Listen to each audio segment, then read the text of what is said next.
ओम अज्ञानतिमिरान्धस्य ज्ञानाञ्जनशलाकया चक्षुरुन्मीलितं येन तस्मै श्रीगुरुवे नमः।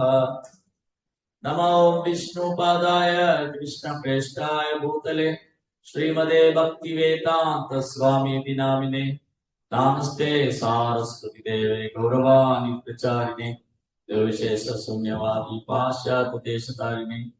जय श्री कृष्णा चैतन्य प्रभु नित्यानंद श्री अद्वैत गदाधर श्रीवासदि गौर भक्त वृंद।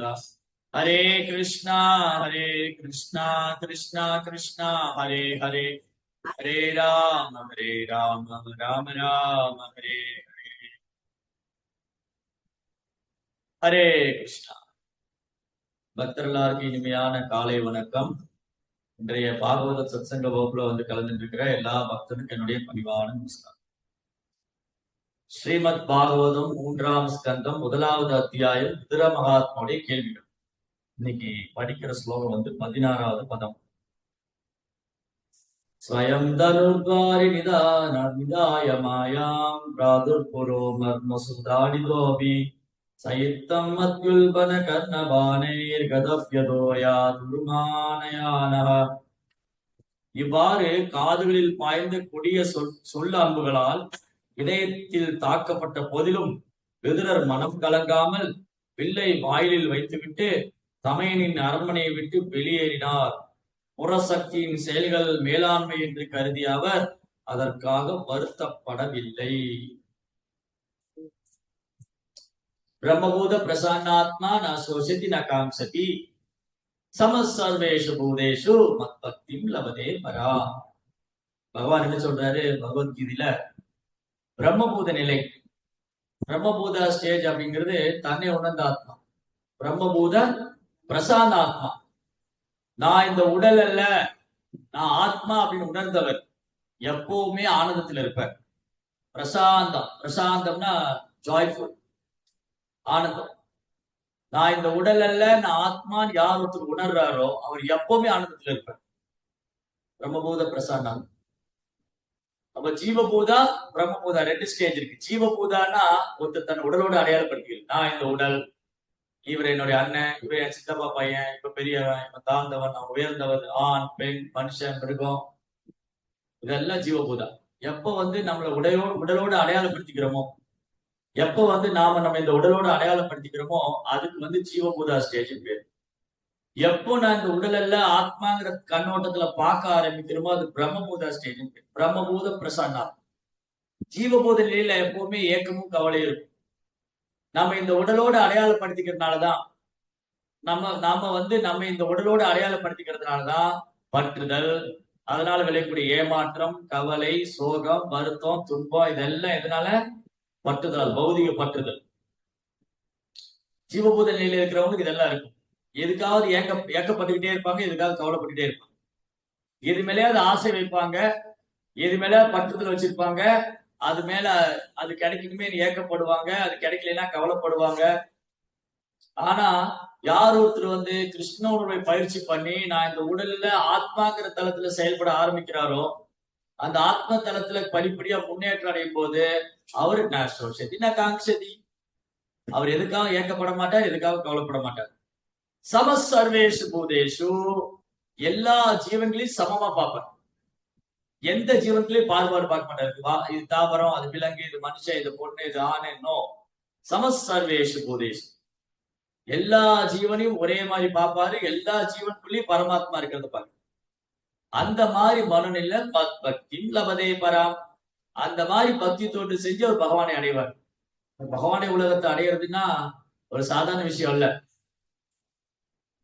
ஏதோ பெரம்பலூர்ல இருந்து துபாய் போயிட்டு வர மாதிரி இல்ல. பகவானுடைய உலகத்தை அடையிறது துபாய் போற மாதிரி இல்ல. அதுவே நிறைய பேர் கஷ்டமா இருக்கு. பாஸ்போர்ட் இருக்கான்னு கேக்குறாங்க, விசா இருக்கான்னு கேக்குறாங்க, இமிகிரேஷன்ல போய் அதுல பர்மிஷன் வாங்கணும்.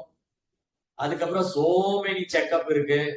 என்ன கொண்டு போறீங்க, எதுக்காக போறீங்க, ஏன் போறீங்க, எப்போ வருவீங்க, அங்கேயே இருந்துக்கிறீங்களா, டூரிஸ்டா போறீங்களா, இல்ல வேலைக்காக போறீங்களா, இல்ல யாரையா பார்க்க போறீங்க, 1008 கேள்வி. அப்போ இந்த நாட்டுல ஒரு நாட்டுல இருந்து இன்னொரு நாட்டுக்கு போறதுக்கு சில அடிப்படை தகுதிகளை வச்சிருக்கிறாங்க. ஒரு நாட்டுக்கு ஒரு சட்டத்திட்டத்தை வச்சிருக்காங்க. ஒரு நாட்டுல இருந்து இன்னொரு நாட்டுக்கு போறதுக்கு பல்வேறு சட்டத்திட்டங்களை வச்சிருக்காங்க. அப்புறம் அந்த நாட்டுடைய சட்டத்திட்டம் வேறையா இருக்கு, நம்ம நாட்டுடைய சட்டத்திட்டம் வேறையா இருக்கு. அதே மாதிரிதான் பௌதிக உலகத்துடைய சட்டத்திட்டம் வேற, ஆன்மீக உலகத்துடைய சட்டத்திட்டம் வேற. பௌதிக உலகத்துடைய சட்டத்திட்டம் வந்து மகாமாய சக்தியோடைய ஏற்பாடா இருக்கு. ஆன்மீக உலகத்துல சட்டத்திட்டம் வந்து யோகமாய சக்தியோட ஏற்பாடா இருக்கு. மகாமாயோடைய சட்டத்திட்டம் கீழே இருக்கிறவங்க இந்த ஜட உலகத்திலே இருப்பாங்க. யோகமாயுடைய மேற்பார்வைக்கு வர்றவங்க ஆன்மீக உலகத்துக்கு போவாரு. இந்த ஜட உலகம் மகாமாயை, கிருஷ்ணனுடைய பகிரங்க சக்தி, புறசக்தி. அதே மாதிரிதான் இந்த மாயா வந்து ரெண்டு விதமா ஆக்ட் பண்ணும். ஒண்ணு கிருஷ்ணனுடைய யோக மாயா, அந்தரங்க சக்தி. சோ ரெண்டுமே கிருஷ்ணாவுடைய சக்தி தான். அதுக்கு ப்ரோபார் கொடுக்குற விளக்கம் என்னன்னா, கரண்ட் இருக்குல்ல, கரண்ட்டை வச்சு ஒரு பொருளை சூடு பண்ணவும் செய்யலாம், ஒரு பொருளை குளிர்ச்சி அடைய வைக்கலாம். கரண்ட் ஒண்ணுதான், மின்சாரம் ஒண்ணுதான். அந்த மின்சாரத்தை ரெஃப்ரிஜிரேட்டருக்குள்ள விடும்போது கூலிங் ஆகுது. அதே வந்து வாட்டர் ஹீட்டர்ல போகும்போது ஹீட்டர் ஆகுது. கரண்ட் ஒண்ணுதான், ஆனா அது ரெண்டு விதமா செயல்படுது. அது வெப்பம் கொடுக்கவும் பயன்படுது, குளிர்ச்சி கொடுக்கவும் பயன்படுது. அதே மாதிரிதான் கிருஷ்ணாவுடைய சக்தி. கிருஷ்ணாவுடைய பகிரங்க சக்தி ஒரு மாதிரி செயல்படும், கிருஷ்ணாவுடைய அந்தரங்க சக்தி வேறு மாதிரி செயல்படும். விதுரரை போன்ற மகாத்மாக்கள் அந்தரங்க சக்தியுடைய மேற்பார்வையில பாக்குறாங்க, அந்தரங்க சக்தியுடைய செயல்பாட்டுல நிக்கிறாங்க.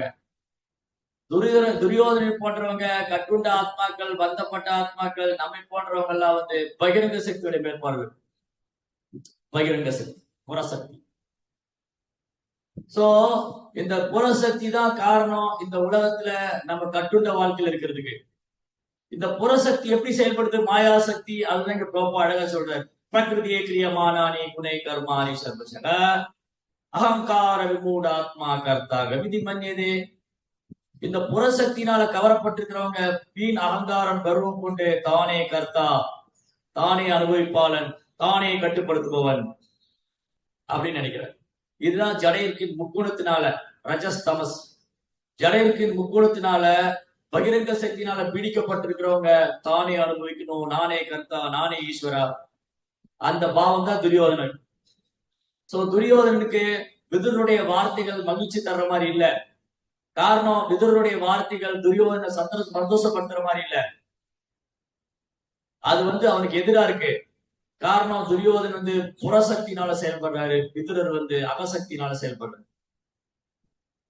துரியோதன் வந்து பகவானுடைய மாயா சக்தினால, புறசக்தினால கவரப்பட்டிருக்கார்.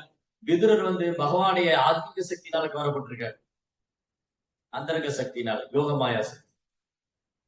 அதனால துரியோதனா என்ன பண்றாரு? விதுரரை தரக்குறைவான வார்த்தைகளை பேசுறாரு. யார் இங்க இந்த தாசி புத்தன் யார் இங்க வர சொன்னா? ஏன் இங்க வந்தாரு? எதுக்காக இப்படி எல்லாம் பேசுறாரு? வெளியே அனுப்புங்க, இவர் உடமையெல்லாம் பறிச்சுட்டு இவரை வெளியே துரத்தி விடுங்க, உயிரை மட்டும் வச்சுட்டு துரத்தி விடுங்க, அடிச்சு துரத்துங்க. இதுதான் புறசக்தியோட வார்த்தை. பட் விதுர மகாத்மா இந்த வார்த்தைகளால பாதிப்படையில. இதே நம்மள சொல்லியிருந்தா என்ன பண்ணிருப்போம்? அழுது புலம்பி சண்டை போட்டு வெறும் பிரச்சனை உருவாக்கிடும். சித்தப்பான்னு கூட பார்க்க என்ன அவமானப்படுத்துறியா? பட் விதுர மகாத்மா அவரு இத வந்து எப்படி எடுத்துக்கிட்டாரு? ஓகே ரைட், ஓகே என்ன வெளியே போக சொல்றீங்களா? ஓகே நான் ரைட் போறேன். விதுரர் இந்த மாதிரி கொடிய வார்த்தைகளை காதுல கேட்டார். துரியோதனன் பேசிய வார்த்தை வந்து அம்பு மாதிரி காதுக்குள்ள பாஞ்சுது, பாஞ்சு இதயத்தை துவைக்குது.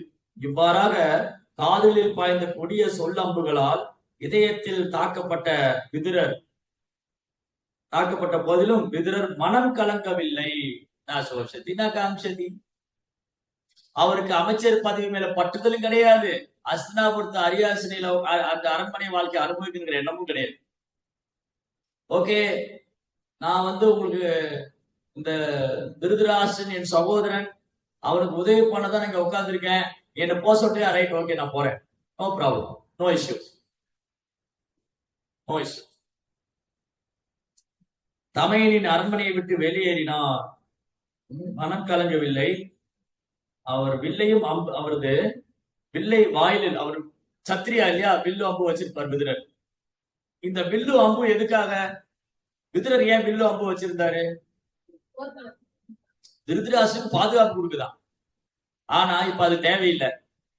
ஏன் திருதராஷ்டிரனுக்கு இந்த வில்லு அம்பு பயன்படாது? விதுரர் வச்சிருக்கிற வில்லு அம்பும் இப்ப தேவையில்லைன்னு அந்த அஸ்தினாபுரத்து அரண்மனை வாசல்ல போட்டுட்டு போறாரு. காரணம் என்னது? பதில் தெரிஞ்சவங்க கை தூக்குங்க. ஏன் விதுரர் அந்த வில்லை அம்பு அங்கேயே போட்டு போனார்? ஏன் விதுரர் வில்லு அம்பு வச்சிருந்தார்? யாருடைய பாதுகாப்பு வச்சிருந்தார்? திருதராஷ்டிரனுடைய பாதுகாப்பு வச்சிருந்தார். ஏன் அங்கேயே போட்டு போனார்?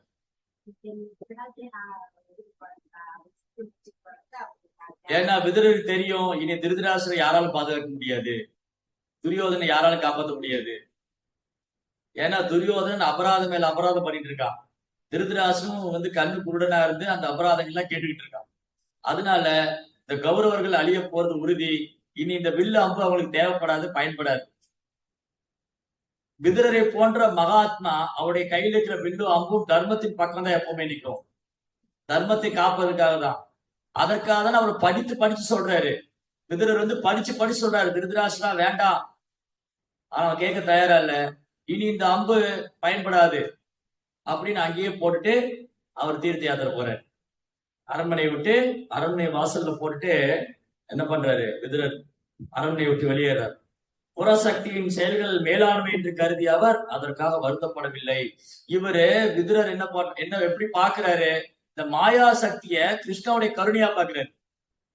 சோ இந்த மாயா சக்தி எனக்கு நஷ்டம் பண்ணல, எனக்கு கருணை தான் பண்ணிருக்கு. ஏன்னா ஒருவேளை விதுரரும் இந்த புறசக்தினால கவரப்பட்டிருந்தா அவர் அரண்மனை விட்டு வெளியேறி இருக்க மாட்டார். அதனால விதுரரை மாதிரி ஒரு தூய பக்தரை மாயா, அதாவது புறசக்தி கவருவதில்லை. ஒருவேளை புறசக்தி விதுரரை கவர்ந்திருந்தா அவர் அரண்மனை விட்டு வெளியேறணும்னு நினைச்சிருக்க மாட்டார். தன் அரச பதவியை துறக்கணும்னு நினைச்சிருக்க மாட்டார். இந்த அவமானங்களை பொறுத்துக்கிட்டு அங்கேயே உட்கார்ந்துருப்பார்.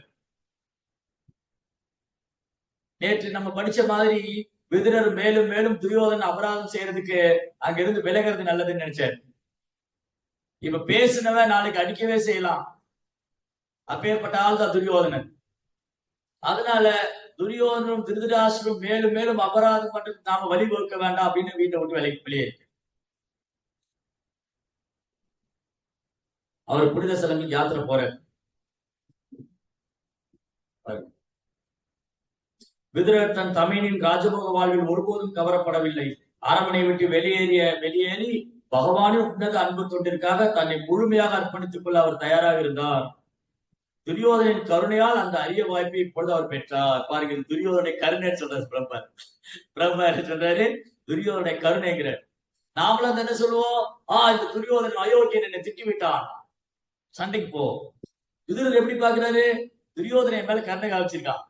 அவன் இப்படி பேசலைன்னா நான் எப்படி அரண்மனை விட்டு போவேன்? நான் எப்படி கிருஷ்ணாவுடைய புனித ஸ்தலங்களை காண்பதற்காக போவேன்? சோ விதுரர் இது கருணையா, துரியோதனை கருணையா பாக்குறேன். அவனுடைய கடும் சொற்களால் மனவருத்தம் அடைவதற்கு பதிலாக இந்த சந்தர்ப்பத்தை ஏற்படுத்தி தந்ததற்காக மனதில் அவனுக்கு நன்றி சொல்றேன். S, thank you. விதுரர் நன்றி சொல்றாரு துரியோதனாவுக்கு. துரியோதனாவை விதுரர் என்ன பண்ணல? கோவப்படல, துரியோதன பொறாமப்படல. Yes Duryodhana, thank you very much. நான் ரொம்ப நாளா வெயிட் பண்ணிட்டு இருந்தேன் தீர்த்த யாத்திரை போகணும்னு. தேங்க்யூ, ஹரே கிருஷ்ணா. எப்படி எடுத்துட்டு? ஏனென்றால் ஒரு புண்ணிய ஸ்தலத்தில் தனியாக வாழ்ந்து பகவானின் பக்தி தொண்டில் முழுமையாக ஈடுபடுத்துவதற்கு வாய்ப்பு இது அவருக்கு அளித்தது. சுதத்யதக மன வருத்தம் இல்ல, கதவ்யதக மன வருத்தம் இல்லாம. இந்த கதவ்யதகங்கிற வார்த்தை பகவத்கீதையிலே பார்ப்போம். பௌதிக செயல்களில் சிக்கிக் கொண்டுள்ள ஒவ்வொரு மனிதனையும் தொல்லைப்படுத்தும் துன்பங்களிலிருந்து விதுரர் பௌதிக செயல்களில் சிக்கிக் கொண்டுள்ள ஒவ்வொரு மனிதனையும் தொல்லைப்படுத்தும் துன்பங்களிலிருந்து விதுரர் விடுவிக்கப்பட்டார். இப்ப விதுரருக்கு நல்லதா போச்சு. அவரே கவலைப்படணும், இந்த துரியோதன் என்னாவா, கௌரவர் என்னாவாங்க, இந்த யுத்தம் என்ன ஆக போகுது, யாரெல்லாம் உயிரோடு இருக்க போறாங்க, யார் இந்த கவலையில துன்பத்திலிருந்து விடுபட்டார். என்னவோ பண்ணிட்டு போங்க, என்னவோ செய்யுங்க, நான் சொல்லி நீங்க கேட்கல. ஏன்னா விதுரர் தர்மத்துக்கு பக்கம் நின்று பேசுறாரு, அதுக்கு அவங்க ஏற்றுக்கொள்ள தயாரா இல்ல.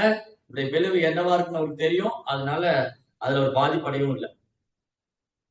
எனவே தன் தமையின் அழிவை நோக்கி செல்வதால் அவரை தன் வில்லால் பாதுகாக்க வேண்டிய அவசியம் இல்லை என்று அவர் எண்ணினார். சரிங்களா? அதனாலதான் வில்லை அம்பி தூக்கி போட்டார். ஏன் விதுரர் வில்லை அம்பி தூக்கி போட்டாரு? இவங்க அழிவுக்கு தான் போறாங்க, இந்த வில்ல அம்ப வச்சுலாம் காப்பாற்ற முடியாது. ஏன்னா யாருக்கு எதிராக செயல்பட்டு இருக்காங்க? பாண்டவருக்கு எதிரா, பகவானுக்கு எதிரா, பகவானுடைய திட்டத்துக்கு எதிரா, தர்மத்துக்கு எதிரா, பாண்டவருக்கு எதிரா, பகவானுக்கு தூய பக்தருக்கு எதிரா. அதனால அழிவு நிச்சயம். இவ்வாறாக துரியோதனன் செயல்படுவதற்கு முன்பாகவே அவர் அரண்மனையை விட்டு வெளியேறினார். இந்த மாதிரி மேலும் துரியோதனன் அபராதம் பண்ணக்கூடாதுன்னு அவர் வீட்டை விட்டு வெளியேறி, பகவானின் பரமசக்தியான மாயா இங்கு அந்தரங்கமான முறையிலும் பகிரங்கமான முறையிலும் செயல்பட்டது. பாத்தீங்களா? புரோபா எவ்வளவு அழகா சொல்றாரு, எவ்வளவு அழகா சொல்றாரு. மாயா ரெண்டு விதமா ஆக்ட் பண்ணுது. துரியோதன கட்டுண்ட நிலையில வச்சிருக்கு, விதுரரை விடுவிக்குது. இங்க மாயா ரெண்டு விதமா செயல்படுது. அந்தரங்கமான முறையிலும் செயல்படுகிறது, பகிரங்கமான முறையிலும் செயல்படுது. பகிரங்க சக்தியினோட பிடியில இருக்கிற துரியோதனன் விதுரருக்கு அபராதம் செய்யறார். அந்தரங்க சக்தியா பாக்குற விதுரர் அதுல இருந்து விடுதலை அடையாது. அவர் கலக்கம் அடையல, கவலைப்படல. சோ இந்த என்டையர் மெட்டீரியல் வேர்ல்ட், பௌதிக முழுவதுமே மாயாவுடைய கட்டுப்பாட்டுல இருக்கு. மம மாயா துரத்யா தெய்வீகேஷா குணம், தெய்வீகேஷா குணம் என்னுடைய தெய்வீக சக்தி. மாயா கிருஷ்ணாவுடைய தெய்வீக சக்தி. தெய்வீகேஷா குணமயி மம மாயா துரத்யா, எனது மாயா சக்தி யாராலும் வெல்ல முடியாது. மாம் ஏவையே பிரபத்தியந்தே மாயா மேதாம் தரந்திதே, யார் என்னை சரணாகதி பண்ணியிருக்காங்களோ அவங்க மாயா வெல்ல முடியும். துரியோதனால ஏன் வெல்ல முடியல? அவன் பகவானை சரணடையில, மாயனுடைய கட்டுப்பாட்டுல இருக்காரு. விதுரர் எப்படி கடந்து போனாரு? அவர் பகவானுடைய தாமரை பாதங்களை பற்றி கொண்டிருக்கிறார். அவர் இந்த பகிரங்க சக்தி புறசக்தினால் அவர் கவரப்படல, கட்டுப்படுத்த முடியல அவரை. மாறாக அவர் கிருஷ்ணனுடைய அந்தரங்க சக்தினால கவரப்பட்டிருந்தார். சோ எப்படி இந்த ஜட உலகத்துல நாம எல்லாருமே கிருஷ்ணனுடைய பகிரங்க சக்தினால மாட்டிட்டு, முக்குணங்கள், அதனால் விளையக்கூடிய காமம், கோபம், பேராசை, இதெல்லாம் கடக்கணும். சோ இதெல்லாம் ஒருத்தரால கடந்தாதான் அவர் கிருஷ்ண உணர்வு நிலை பெற்றிருக்க முடியும். கிருஷ்ண உணர்வுல நிலை பெற்றிருக்குது அப்படின்னா அது சாதாரண விஷயம் அல்ல. நம்ம கிருஷ்ண உணர்வை பயிற்சி பண்ண ஆரம்பிச்சிட்டோம். நம்ம எல்லாருமே கிருஷ்ண உணர்வை பயிற்சி பண்ண ஆரம்பிச்சிட்டோம். ஆனா இதுல நிலை பெற்றிருக்கிறது எப்படி? இதுல முன்னேற்றம் அடைகிறது எப்படி? கிருஷ்ண உணர்வுல ஒரு பக்தர் எப்படி நடந்துக்குவார், எப்படி பேசுவார், எந்த மாதிரி சிந்திப்பாரு, இதெல்லாம் அவசியம் கத்துக்கணும். அப்புறம் இந்த கிருஷ்ண உணர்வுல எப்படி முழுமை அடைகிறது, பக்குவம் அடைகிறது. அதுக்குதான் ஆச்சாரியர் சிறந்த உதாரணம். இங்க விதுர மகாத்மா மாதிரி சில பிரபுபாதர், ஸ்ரீனிவாச ஆச்சாரியா. நேற்று ஸ்ரீனிவாச ஆச்சாரிய மறைவு தினம், திரிபாவ திதி. அதுக்கு 3-4 நாளைக்கு முன்னாடி பிரபுபாவுடைய திரிபாவ திதி, பிரபுபாவுடைய மறைவு தினம். சோ இன்னைக்கு நம்ம 2 பேருடைய திரிபாவ் கொண்டாடுறோம். இன்னைக்கு ஸ்ரீனிவாச ஆச்சாரிய திரிபாவ் திதி, அதுக்கப்புறம் பிரபுபாவுடைய திரிபாவ் திதி.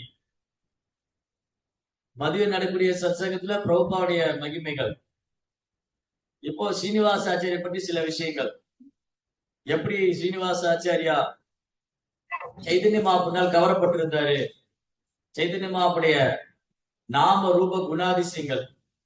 ஸ்ரீனிவாச ஆச்சாரியர் யார், அவர் ஏன் இந்த ஜட உலகத்துல வந்தார், அவருக்கும் நமக்கும் என்ன சம்பந்தம், அவரை பற்றி அறிந்து கொள்றதுலாம் நமக்கு என்ன நன்மை, சீனிவாச ஆச்சாரியர் வாழ்க்கை சரித்திரம் நமக்கு கற்றுக் கொடுக்கக்கூடிய பாடம் என்ன, ரொம்ப அழகான வர்ணனைகள். ஜென்ம கர்ம சமய திவ்யம். ஆச்சாரியருடைய பிறப்பும் செயலும் திவ்யமானது. எப்படி பகவானுடைய பிறப்பும் செயலும் திவ்யமானதோ அதே போலதான் ஆச்சாரியருடைய பிறப்பும் செயலும் திவ்யமானது, எல்லையற்றது, மங்களமானது, நமக்கு கிருஷ்ண உணர்வுல உற்சாகம் தரக்கூடியது, முன்னேற்றம் தரக்கூடியது. சீனிவாச ஆச்சாரியா செக்கண்டின்னு ஒரு கிராமம். செக்கண்டி நதியா டிஸ்ட்ரிக்ட்ல இருக்கு, வெஸ்ட் பெங்கால். வெஸ்ட் பெங்கால்ல நதியா டிஸ்ட்ரிக்ட். செகண்டி கிராமத்துல ஒரு அழகான ஒரு பக்தர் இருந்தார். கங்கா கங்காதர பட்டாச்சாரியா. கங்காதர பட்டாச்சாரியா அவங்க அழகு மனைவி தர்ம பத்னி லக்ஷ்மி பிரியா. கங்காதர பட்டாச்சாரியரும் லட்சுமி பிரியாவும் சைதன்ய மகாபுரும் மிக பிரியமான பக்தர்கள். 500 வருஷத்துக்கு முன்னாடி சைதன்ய மகாபுரு இந்த பூமியில இருந்த போது அவர் தன் சகாக்களோடு தோன்றினார். கிருஷ்ணவர்ணம் துஷா கிருஷ்ணம் சாங்க பாங்க அஸ்திரம் யஜ்யம் சங்கீர்த்தன பிராயேஜேதிகேசுமேதா. இந்த யுகத்துக்கான தர்மம் சங்கீர்த்தனம். கிருஷ்ணவர்ணம், கிருஷ்ணர் தான் ஆனா கருப்பு இல்ல. சைத்தன்ய மகாபுரு கிருஷ்ணர் தான் ஆனா கருப்பு இல்ல. துஷா கிருஷ்ணம், தங்கத்தை உருக்கி காய்ச்சி ஊத்திய பொன்னிறம். எதுக்காக தோன்றினாரு? யஜ்யம் சங்கீர்த்தன பிராயே, இந்த யுகத்துக்கான யஜ்யம். ஹரே கிருஷ்ணா கிருஷ்ண கிருஷ்ணா ஹரே ஹரே, ஹரே ராம ராம ராம ஹரே. அப்போ பகவான் சைதன்யர் இந்த பூமியில வந்த பொழுது தன் சகாக்களோடு வந்தாரு. ஆத்மீக லோகத்துல கோலோக விருந்தாவனத்துல கிருஷ்ணருக்கு சேவை பண்ணக்கூடிய கோபிகள் ஸ்ரீமதி ராதாராணிக்கு சேவை பண்ணக்கூடிய அஷ்டசகிகள், அந்த அஷ்டசகிகளுக்கு சேவை பண்ணக்கூடிய கோபிகள், அந்த கோபிகளுக்கு சேவை பண்ணக்கூடிய மஞ்சரிகள். அந்த மஞ்சரிகள தலைமையானவங்க ரூப மஞ்சரி, அவங்கதான் ரூப கோசாமியா வந்தாங்க. அப்புறம் மணி மஞ்சரின்னு ஒரு மஞ்சரி, ரூப கோசாமியுடைய சேவையில் ஈடுபடக்கூடியவங்க, ரூப மஞ்சரியுடைய சேவையில் ஈடுபடக்கூடியவங்க. அவங்கதான் சீனிவாச ஆச்சாரியரா. சீனிவாச ஆச்சாரியார் இந்த ஜட உலகத்தை சார்ந்தவர் அல்ல. அவர் பகவானுடைய நித்திய சித்தா, நித்தியமான சேவகர்கள் ஒருவர். அந்த மாதிரி ஆன்மீக லோகத்துல கோலோக விருந்தாவனத்துல பகவானுக்கு சேவை பண்ணக்கூடிய, தன்னுடைய சேவையில் ஈடுபடக்கூடிய, அப்பழுக்கற்ற களங்கமற்ற தூய பக்தி தொண்டு செய்யக்கூடிய ஒரு நித்தியமான சித்தரை, நித்தியமான தூய பக்தரை இந்த பூமியில பகவான் அழைச்சு வந்து நாம எப்படி அவர் மேல அன்பு செய்யணும், ஜெய ஜெகநாத் பலதேவ், நாம எப்படி அவர் மேல அன்பு செய்யணும்னு காமிச்சு. சோ ஸ்ரீனிவாசாச்சாரியர் மட்டும் இல்ல, அவங்க அப்பாவும் ஆக சிறந்த ஒரு பக்தர் கங்காதர பட்டாச்சாரியா. 500 வருஷத்துக்கு முன்னாடி பகவான் கிருஷ்ணர் சைதன்ய மகாபுரு அவதாரம் செஞ்சு அவர் ஓரொரு கிராமத்திலையும் நகரத்திலையும் என்னுடைய நாமம் ஜபிக்கப்படணும்னு விரும்பினார். அப்போ சைதன்ய மகாபுரு யோசிச்சார், நான் ஒரு குடும்பஸ்தனா இருந்தா என் வார்த்தையை கேட்க மாட்டாங்க, நான் சன்னியாசம் எடுத்துக்கணும். சன்னியாசம் எடுத்துட்டா ஒரு கிராமத்திலையும் நகரத்திலையும் நம்ம பிரச்சாரம் பண்ணுவோம், எல்லாருடைய வார்த்தையை மதிச்சு ஏத்துக்குவாங்க. சைதன்ய மகாபிரபு சன்னியாசம் எடுத்துட்டு போறாருன்னு தெரிஞ்ச உடனே நிறைய பக்தர்கள் அவரை தரிசனம் பண்றதுக்காக வராங்க. கௌரங்கர் அழகான சுருள் கூந்தல், நீண்ட கூந்தல், அப்படியே உருக்கிய பொன்னிறம், மஞ்சள் நிற பீதாம்பர ஆடை. அந்த கௌரங்கர் தலையெல்லாம் சவரம் பண்ணி காவி வஸ்திரம் போட்டு சன்னியாசியா போறாரு. அந்த சன்னியாச லீலை நடக்க போகுது. விஸ்வரூப மகோத்சவா கொஞ்ச நாளுக்கு முன்னாடி செலிப்ரேட் பண்ணோம். கொஞ்ச நாளுக்கு முன்னாடி விஸ்வரூப மகோத்சவம் சைதன்ய மகாபுரு சன்னியாசி எடுத்துக்கொண்டது. அதே தினத்துல தான் பிரபுபாரும் சன்னியாசி எடுத்துக்கிட்டாரு. அதே தினத்துல தான் சைதன்ய மகாபுரிய சகோதரர் விஸ்வரூபாவும் சன்னியாசி எடுத்துட்டு போனார்.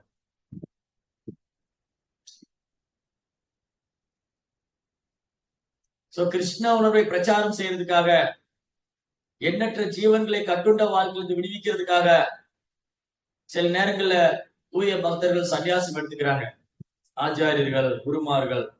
சோ சைதன்ய மகாபுரு பகவான் தான். அவர் இந்த வர்ணாசிரமத்துக்குள்ள அப்பாற்பட்டவர். அவர் சன்னியாசியும் கிடையாது, ஒரு குடும்பஸ்தரும் கிடையாது, ஒரு பிராமணன் கிடையாது. ஆனா அவர் முழுமுதற் கடவுள். அவர் இந்த பூமியில மனித ரூபத்துல வந்த பொழுது சில லீலைகளை செய்து காமிக்கிறார். ஒரு சன்னியாசியுடைய மிக உயர்ந்த தர்மம் என்ன? கிருஷ்ண உணர்வை பிரச்சாரம் பண்றது. சைதன்ய மகாபுரு சன்னியாசி எடுத்துக்கிட்டாங்க. அவரை பாக்குறதுக்காக கங்காதர பட்டாச்சாரியர் ஓடுறாரு. சக்கண்டியில இருந்து கட்டுவாங்கிற இடம். கட்வா நவதீப்ல இருந்து போகணும். Howrah station Katwa local train நிறைய இருக்கு. கட்வாங்கிற இடத்துலதான் மகாபுரு சன்னியாசி எடுத்துட்டாரு. அப்ப இவரு செக்கண்டியில இருந்து ஓடுறாரு மகாபுரு பாக்குறதுக்கு நாம ஜபிச்சுட்டே போறாரு. ஹரே கிருஷ்ணா கிருஷ்ண கிருஷ்ணா ஹரே ஹரே, ஹரே ராமா ராம ராம ஹரே ஹரே. அங்க போனா சைத்தன்ய மகாபுரு சன்னியாசி எடுத்துட்டு இருக்காரு. அப்ப கேக்குறாரு, இவருடைய பேர் என்ன, இவருடைய சன்னியாச பேர் என்ன? இவரு கௌரங்க மகாபிரபு, கௌரங்கருடைய சன்னியாச பேர் என்ன? இமாய். அவருக்கு நிறைய பேரு, கௌரங்கா, இமாய், மகாபிரபு, விஸ்வம்பர். இப்ப சன்னியாச பேர் என்ன? பேரு சைத்தன்யா, ஸ்ரீகிருஷ்ண சைத்தன்யா. ஸ்ரீகிருஷ்ண சைத்தன்யாங்கிற நாமத்தை கேட்ட உடனே இந்த கங்காதர பட்டாச்சாரி கண்ணுல இருந்து அப்படியே அருவி மாறி கண்ணீர். அவர் அப்படியே அழுதுட்டே பாடுறார், ஸ்ரீகிருஷ்ண சைத்தன்யா, ஸ்ரீகிருஷ்ண சைத்தன்யா, ஸ்ரீகிருஷ்ண சைத்தன்யா அப்படின்னு பாடிட்டே இருக்காரு. நாக்கு ஜபிச்சுட்டே இருக்காரு. நாக்கு நிறுத்த முடியல. கட்டுவா அழுந்து ஆரம்பிச்சு அவங்க ஊர் வர வரைக்கும், செகண்டி வர வரைக்கும் பாடிட்டே வர்றாரு. ஸ்ரீகிருஷ்ண சைத்தன்யா தலகால் குத்திட்டு ஆடுறார். ஸ்ரீகிருஷ்ண சைத்தன்யா, ஸ்ரீகிருஷ்ண சைத்தன்யா, ஸ்ரீகிருஷ்ண சைத்தன்யா. எல்லாரும் பாக்குறாங்க, இவருக்கு என்னாச்சு? இவர் எப்பவுமே ஹரே கிருஷ்ணா மந்திரம் சொல்லிட்டு இருந்தாரு. இப்ப கட்டுவா போயிட்டு வந்ததுல இருந்து ஸ்ரீகிருஷ்ண சைத்தன்யா, ஸ்ரீகிருஷ்ண சைத்தன்யா சொல்லிட்டே இருக்காரு. அதுல இருந்து அவருக்கு கிருஷ்ணதாஸ் பேரு, சைத்தன்யதாஸ், சாரி சைத்தன்யதாஸ் பேரு, சைத்தன்யதாஸ். சைத்தன்யருடைய நாமத்தை சொல்லிட்டே இருந்ததுனால சைத்தன்யதாஸ் பேர். சைத்தன்ய மகாபிரபு சன்னியாசம் எடுத்துட்டு ஜெகநாத் பூரி போயிட்டேன். ஒரு நாள் இந்த சைத்தன்யதாசர் அவங்க மனைவி, அதாவது கங்காதர பட்டாச்சாரியா, அவர் தான் சைத்தன்யதாஸ் அறியப்படும். ஏன்னா அவர் சைத்தன்ய நாமத்தை சொல்லிட்டே இருக்கு. அவங்க ஒரு நாள் திடீர்னு ரொம்ப கனவு அவங்களுக்கு. 2 பேர் தூங்கிட்டு இருக்காங்க. 2 பேருக்கும் ஒரே டைம்ல ஒரே மாதிரி கனவு வருது. அவங்க ஒரு ஆண் குழந்தை வேணும். ஆனா 2 பேரும் பேசிக்கவும் இல்லை. கொஞ்சம் வயசானவங்களும் கூட. காலையில எந்திரிச்சு இந்த பட்டாச்சாரியர் சைத்தன்யதாசர் அவங்க மனைவிட்ட பேசுறாங்க. எனக்கு என்னன்னே தெரியல, எனக்கு ஒரு குழந்தை வேணுங்கிற எண்ணம் வந்ததுன்னு. அவங்க அம்மாவை சொல்றாங்க, ஆமா எனக்கும் அப்படிதான் தோணுச்சு. 2 பேரும் ஒரே மாதிரி. சரி நம்ம மகாபிரபு போய் பார்க்கலாம். 2 பேரும் பூரியில சைத்தன்ய மகாபிரபு தரிசனம் பண்ண வராங்க. சைத்தன்ய மகாபிரபு தரிசனம் பண்ணி சாஷ்டமா தாமரை பாதத்துல நமஸ்காரம் பண்றாங்க. மகாபிரபு, எங்களுக்கு இந்த ஜட உலகத்துல எந்த ஆசையும் கிடையாது. எங்களுக்கு உங்க சேவை மட்டுமே போதும். நாங்க எப்பவும் உங்க தாமரை பாதத்துல சேவை பண்ணிட்டே இருக்கணும். எங்களுக்குன்னு எந்த ஒரு பற்றுதலோ, எந்த ஒரு தேவையோ, எந்த ஒரு அவசியமும் கிடையாது. எங்களுக்கு எந்த ஒரு பௌதிக ஆசையும் கிடையாது. நாங்க எப்பவுமே உங்களுடைய தாமரை திருப்பாதங்களுக்கு சேவை பண்ணிட்டே இருக்குன்னு ஆசைப்படுறோம். ஆனா திடீர்னு தெரியல, நேற்று எங்க 2 பேருக்கு இந்த மாதிரி ஒரு எண்ணம் வந்தது, எங்களுக்கு குழந்தை வேணும் அப்படின்னு. ஆனா எங்களுக்கு அதுக்கு முன்னாடி வரை எந்த ஒரு ஆசையும் கிடையாது. நாங்க நிறைய குழந்தைகளை உருவாக்கணும், பௌதிக வாழ்க்கையில அவங்கள இது பண்ணணும், எதுவுமே எண்ணமும் கிடையாது. ஆனா திடீர்னு அந்த மாதிரி எண்ணம் வந்தது. அப்ப மகாபிரபு சொல்றாரு, எண்ணம் பூர்த்தி அடையும், அப்படி ஆகட்டும். உங்களுக்கு ஒரு ஆண் குழந்தை வருவான். அந்த ஆண் குழந்தை மகா புருஷரா இருப்பார். அவர் என்னுடைய சக்தியின் அம்சம், கௌர சக்தி. ஸ்ரீனிவாச ஆச்சாரிய கௌர சக்தி. அவர் என்னுடைய சக்தி அம்சம். அந்த குழந்தைக்கு ஸ்ரீனிவாசன் பேர் வைங்க.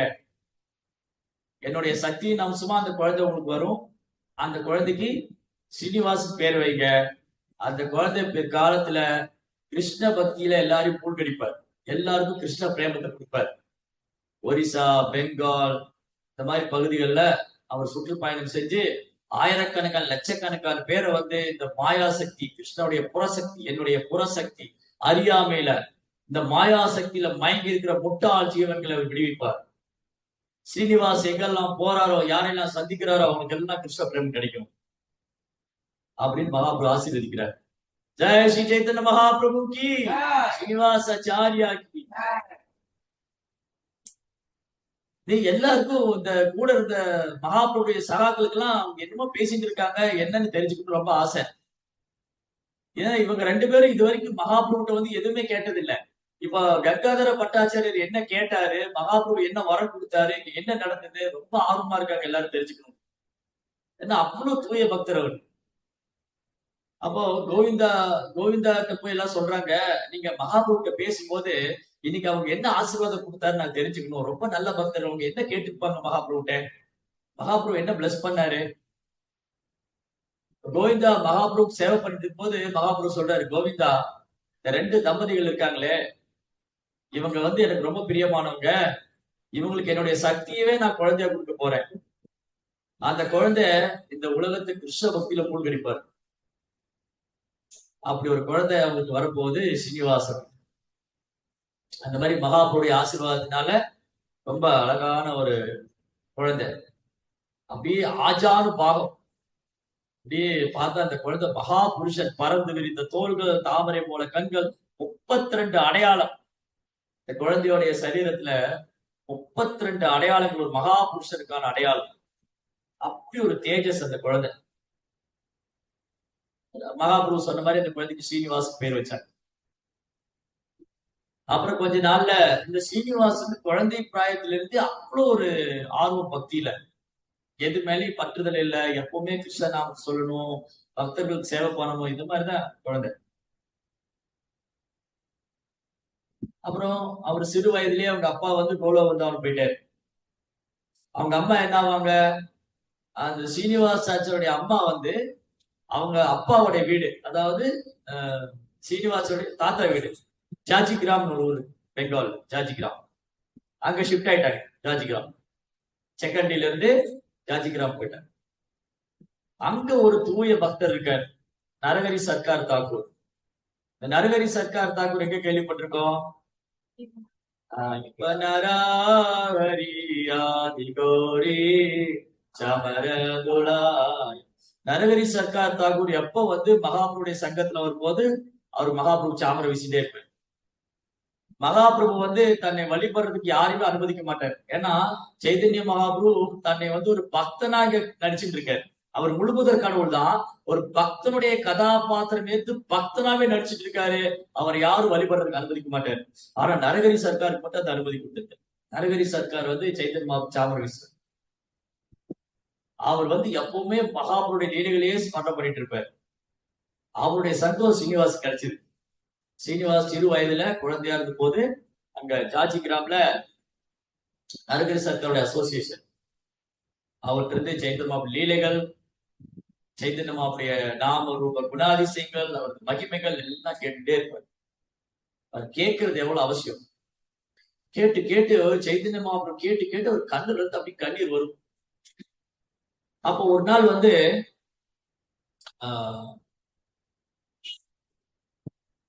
நரஹரி சர்க்கார் சொல்றாரு, நரஹரி சர்க்கார் தாக்கூர், நரஹரி சர்க்கார் அவர் என்ன சொல்றாரு, ஸ்ரீனிவாஸ் கூப்பிட்டு, ஸ்ரீனிவாஸ் நீ தாமதம் பண்ணாத, மகாபிரபு வந்து இப்ப பூரியில இருக்காரு. சைத்தன்ய மகாபிரபு சன்னியாசி எடுத்துட்டு பூரியில இருக்காரு. அவர் எப்ப வேணாலும் லீலையை முடிச்சுட்டு மூல அவதாரம் போயிடலாம். எப்ப வேணாலும் லீலையை முடிச்சுட்டு ஆன்மீக உலகத்துக்கு போயிடுவாரு. நீ அதனால சீக்கிரம் போய் சைத்தன்ய மகாபிரபு தரிசனம் பண்ணலாம். நீ எப்படி இருக்கு பாருங்க, சீனிவாஸ் இந்த பூமியில இருந்தப்போ சைத்தன்ய மகாபிரபு இருக்கிறார். உடனே சீனிவாசுக்கு அப்படியே ஆனந்தம். மகாபிரபு இன்னும் இருக்காரு, அவரை தரிசனம் பண்ண போறோம் அப்படின்னு ரொம்ப ஆனந்தத்துல அப்படி கண்ணீர் வருது. தன்னுடைய குருநாதருடைய பாதம் தொட்டு வணங்கி அவருடைய ஆசீர்வாதம் பெற்றுக்கொண்டு ஓடுறாரு, ஊருக்கு போறாரு. பெங்கால்ல இருந்து ஊருக்கு மகாபிரபுடைய தரிசனம் கிடைக்கும் போது, மகாபிரபுடைய தரிசனம் கிடைக்கணும்னா பக்தருடைய ஆசீர்வாதம் வேணுமே. பக்தர்களுடைய ஆசீர்வாதம் இல்லாம எப்படி மகாபுருடைய ஆசீர்வாதம் கிடைக்கும்? சைதன்ய மகாபுருடைய கிருஷ்ணாவுடைய கருணை வேணும்னா வைணவருடைய கருணை வேணும். சோ அதனால போற வழி எல்லாம் எங்கெல்லாம் வைணவ ஆச்சாரியர் இருக்காங்களோ அவர் போற பாதையில, அவர் போற பாதையில எங்கெல்லாம் வைஷ்ணவ ஆச்சாரியர் இருக்காங்களோ அவங்க எல்லாம் தரிசனம் பண்றாரு. அவங்க பாதம் தொட்டு வணங்கி அவங்க கருணையை வேண்டி பிரார்த்தனை செய்யறாரு. அவருடைய கருணையை வேண்டி பிரார்த்தனை செய்யற, எனக்கு என்ன ஆசீர்வாதம் பண்ணுங்க, எனக்கு மகாபுருடைய கருணை கிடைக்கணும், நான் அவரை தரிசனம் பண்ணணும் அப்படின்னு ஒரு பிரார்த்தனை செய்யறது. இப்படி வழிநடுக பெங்கால்ல இருந்து ஒரிசா வரைக்கும், பெங்கால்ல இருந்து ஒரிசா வரைக்கும் சைத்தன்ய மகாபுருடைய தரிசனம் காண போகிற சந்தோஷத்துல, அவர் தரிசனம் பண்ற ஆனந்தத்துல ஸ்ரீனிவாசாச்சாரியா எல்லாருடைய வைஷ்ணவுடைய ஆசீர்வாதம் பெற.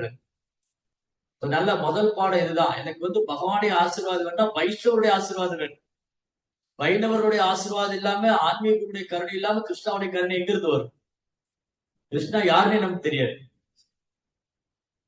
கிருஷ்ணாவுடைய மகிமை என்ன, அவரது நாம ரூப குணாதிசயங்கள் என்ன, எதுவுமே நம்ம புரிஞ்சுக்க முடியாது. நம்ம வாழ்க்கையில வைணவருடைய அருளாலும் குருவுடைய கருணையினாலும் மட்டும்தான் புரிஞ்சுக்க முடியும். இப்படி ஒரு வழியா ஸ்ரீனிவாச ஆச்சாரியா பூரி வந்து சேர்த்துட்டாரு. ரொம்ப தூரம் பயணம் செய்யறாரு. பெங்கால்ல இருந்து அப்படியே நடந்து வந்து, அப்பெல்லாம் ட்ரெயின் எல்லாம் கிடையாது, பிளைட் எல்லாம் கிடையாது, நடந்துதான் போகும். இல்ல மாட்டு வண்டி குதிரை வண்டியில போகும். நடந்தே வந்தாரு. வந்தா ஜெகநாத் பூரியில எல்லாம் சோகத்துல இருக்காங்க. எல்லாரும் அழுதுட்டு இருக்காங்க. சீனிவாசாச்சாரியர் பாக்குறாரு, ஏன் எல்லாம் சோகமா இருக்காங்க, எல்லாம் அழறாங்க. அப்புறம் கேள்விப்பட்டாரு சைதன்ய மகாபிரபு லீலையை முடிச்சுட்டு அவர் ஆன்மீக வந்து போயிட்டாரு. எப்படி இருக்கு பாருங்க. அவர் பாக்குறது போறாரு. இப்பதான் இன்னைக்கு என்னால தாங்க முடியல. அந்த பூரியில இருக்கிற வைஷ்ணவர்கள்லாம் ஒரு நடைப்பின மாதிரி உட்கார்ந்துருக்காரு வாழ்றாரு. ஒரு உடலற்ற ஒரு உயிரற்ற ஒரு உடல் மாதிரி இருக்காங்க, அழுதுகிட்டே இருக்காங்க. எப்படி இருக்கும்? சீனிவாசாச்சாரியர் போறதுக்கு ஜஸ்ட் இப்பதான் சைதன்ய மகாபிரபு லீலையை முடிச்சு போனார். சீனிவாசாச்சாரியர் கேட்ட உடனே அப்படி மயங்கி விழுந்தாரு.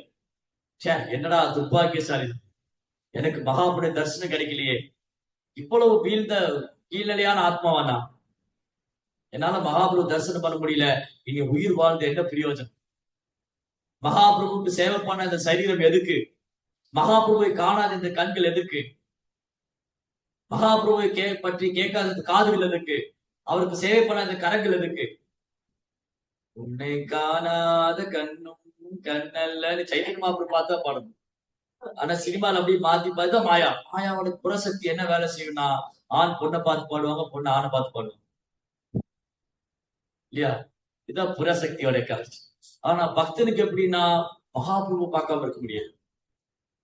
புறசக்தியோட கவர்ச்சிக்கும் அகசக்தியோட கவர்ச்சிக்கும் எவ்வளவு வித்தியாசம், மலை மாதிரி வித்தியாசம், மலையளவு வித்தியாசம். சோ புறசக்தி எதிர்பாலினத்தை பார்த்து பாடுது, உன்னை காணாத கண்ணு கண்ணு இல்ல, உன்னை என்னாத நெஞ்சு நெஞ்சு இல்ல, நீ இல்லாம நான் இல்ல, எப்படி ஒரு நாள் செத்து போறேன், அப்புறம் என்ன நீ இல்லன்னா நான் என்ன இல்ல நான் அவ்வளவுதான் லைஃப், அவ்வளவுதான்.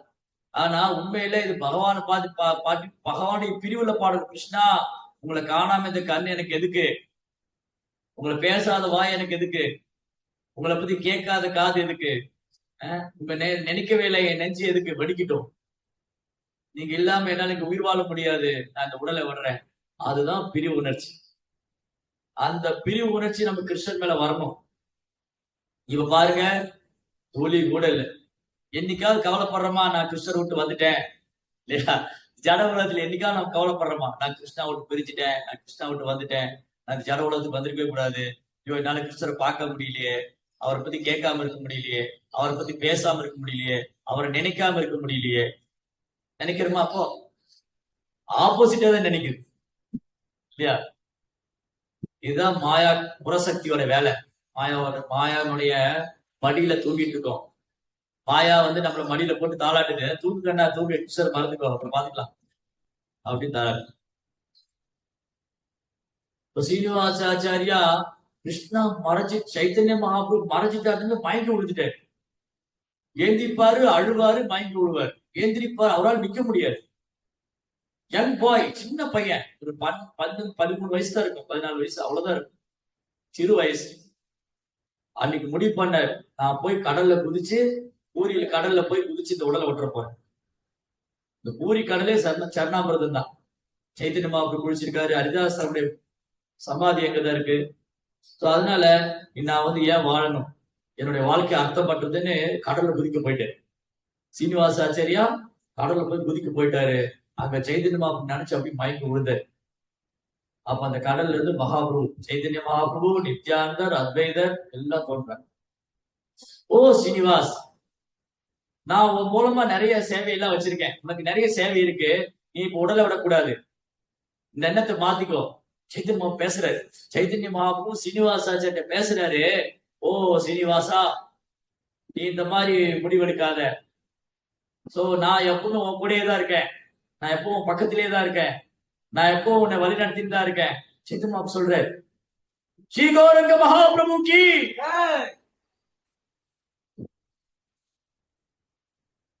நான் உன் கூடயே தான் இருக்கேன், கவலைப்படாத.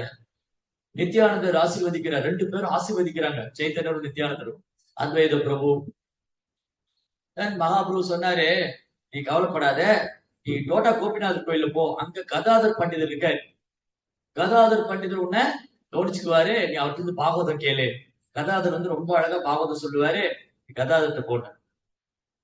உடனே என்ன பண்றாரு, சீனிவாச ஆச்சாரிய ஓடுறாரு, சைத்தன்யா அப்படியே கருணையை நினைச்சு சந்தோஷத்துல ஆனந்தத்துல துள்ளி குதிச்சு நேரா கோபிநாத் கோயில் போறாரு, கௌதம கோபிநாத் கோயில். அந்த கோபிநாதர் கோயில் போனா கதாதரை உட்காந்து அழுதுட்டு இருக்காரு. கதாதரை பார்த்த உடனே சாஷ்டாங்க நமஸ்காரம் பண்றாரு. இந்த குழந்தை சின்ன பையன் தானே, நம்ம ஜெய் மாதிரி இருப்பாரு. அத என்ன பண்ணாரு, கதாதர் வந்து குழந்தை எடுத்து மடியில போட்டுக்கிட்டு ஒன்று அழாத, எனக்கும் கஷ்டமா தான் இருக்கு. கதாதரும் அழுதுட்டே இருக்காரு, என்னாலையும் மகாபிரபு பிரிவு தாங்க முடியல. இவரும் அழறாரு.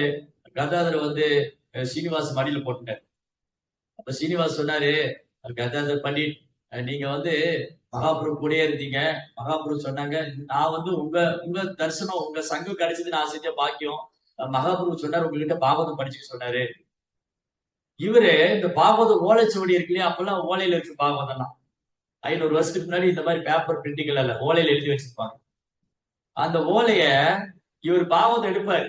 கதாதர் என்ன பண்ணுவாரு, பாகவதம் படிக்கலாம்னு திறந்தா மகாபிரபு ஞாபகம் அழுது அழுது எழுத்தெல்லாம் அழிஞ்சு போச்சு. கதாதர் அழுது அழுது அந்த எழுத்தெல்லாம் அழிஞ்சு போச்சு. இப்ப எப்படி பாகவதம் சொல்லித்தர முடியும்? கதாதர் சொல்றாரு, சீனிவாஸ், என்னால அவனுக்கு பாகவதம் சொல்லித்தர முடியாது. அதை கேட்டோடனே அவர் அவ்வளவுதான், இருந்தே ரெண்டா வெடிச்சு போயிடுது. திருப்பி அழறாரு, ஐயோ எனக்கு வந்து மகாபிரபு உங்ககிட்ட பாகவதம் படிச்சுட்டு சொன்னாரே. அப்ப கதாதர் சொல்றாரு, என்ன பண்ண, என்னால மகாபிரபு பிரிவு தாங்க முடியல. கதாதருக்கு அப்ப வந்து 32 வயசோ 34 வயசோ தான் இருக்கும். மகாபிரபுவை நினைச்சு நினைச்சு அழுது அழுது அவர் ரொம்ப வயதான மாதிரி ஆயிடுவாரு. தோற்றமே ரொம்ப துவண்டு போயிடுவாரு. அப்படியே மெழிஞ்சு போயிட்டாரு. மகாபிரபுடைய பிரிவுல ஏங்கி ஏங்கி அழுது அழுது மெழிஞ்சு போயிட்டாங்க. நாமெல்லாம் உழைச்சு உழைச்சு மெழிஞ்சு போறோம். நம்ம பௌதிகத்துல மாயில வந்து உழைச்சு உழைச்சு நாயா பேயா உழைச்சு 5க்கு 10க்கு துரும்பா போயிடும், வீணா போயிடும். ஆனா கதாதர் வந்து மகாபிரபுடைய பிரிவுலால அழுது அழுது மெழிஞ்சு போயிட்டாரு. தோற்றத்துல ரொம்ப வயதான மாதிரி ஆயிட்டாரு. ஆனா வயசு கம்மிதான். அவர் சொன்னாரு, சீனிவாஸ், என்னால எப்படி உனக்கு பாகவதம் சொல்ல முடியும், இந்த புக்கெல்லாம் அழிஞ்சு போச்சு. அப்புறம் அழுது அழுது ஓலையெல்லாம் அழிஞ்சு போச்சு. அப்புறம் கதாதர் ஒரு ஐடியா கொடுக்குறாரு, நான் ஒரு யோசனை சொல்றேன், அது பண்ணினா உனக்கு பாகவதம் படிக்கலாம். என்ன பண்ணணும், நீ வந்து இல்லையா நரகரி சர்க்கார், எங்க இருந்து ஜார்ஜி கிராமத்து வந்த நரகரி சர்க்கார் இந்த பாகவதம் காப்பி அவர் ஒன்று வச்சிருக்காரு. நீ போய் அதை வாங்கிட்டு வந்தீங்கன்னா அவனுக்கு பாகவதம் சொல்லி தரேன். நரகரி சர்க்கார்ட்டு அப்ப பாருங்க, ஒரு காலத்துல பாகவதம் படிக்கணும்னா ஆன்மீக குரு தேடணும். 2வது பிரதிகள் வந்து 1-2 பிரதிகள் தான் இருக்கும். அப்படியே நீங்க காப்பி பண்ணணும் அப்படின்னு சொன்னா அந்த பிரதி எடுக்கணும், உட்காந்து எழுதணும். ஓலை எடுத்து அந்த ஓலையை பதப்படுத்தி அந்த ஊசி வச்சு எழுதுகோல் வச்சு எழுதணும். அப்படி வந்து 18,000 ஸ்லோகத்தை எழுதணும். அதுக்கு ஜீவகோசாமி, ரூபகோசாமி, சனாதன் கோசாமி கமெண்ட்ரி கொடுத்திருக்காங்க. அந்த விளக்கத்தை எழுதணும். அப்ப ஹோல் பாகவதம் இன்னைக்கு படிக்க நம்ம கஷ்டப்படுறோம், அன்னைக்கு உட்காந்து ஒரு காப்பி வேணா எழுதணும். இன்னைக்கு பாகவதம் செட்டு ஆர்டர் போட்டா வீட்டுல வந்துருது. சுவாமிஜி, பிரபுஜி, எங்களுக்கு ஒரு பாகவத செட்டு அனுப்பிச்சு விடுறீங்களா? நீங்க ஜிபே பண்ணிருக்கேன், உடனே அனுப்பிச்சு விடு. அவ்வளவுதான்.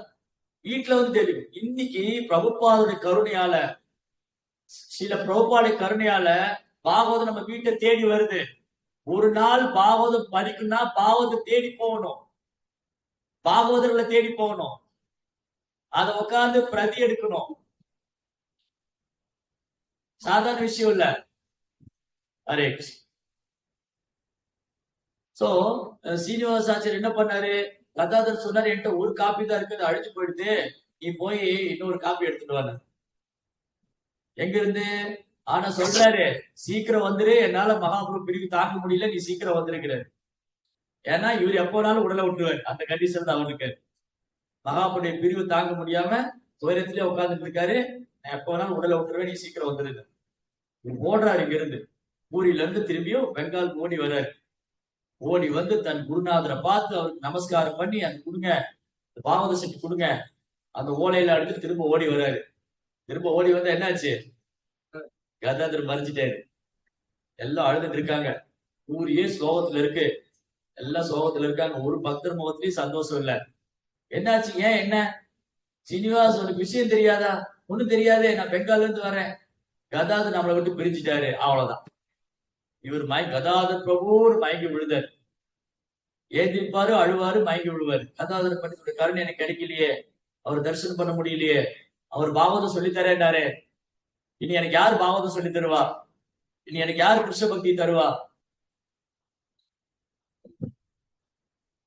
அழுற. திரும்பி முடிவு பண்றாரு, ஓகே எனக்கு முதல்ல மகாபிரபு கருணை கிடைக்கல, மகாபிரபு வந்து சொன்னாரு கதாதுடைய கருணை கிடைக்கணும், கதாதுரை என்னை விட்டு பிரிச்சுட்டாரு, நான் ஏன் உயிரோட இருக்கணும், திரும்பி சமுத்திரத்தை குதிக்க போயிட்டேன்.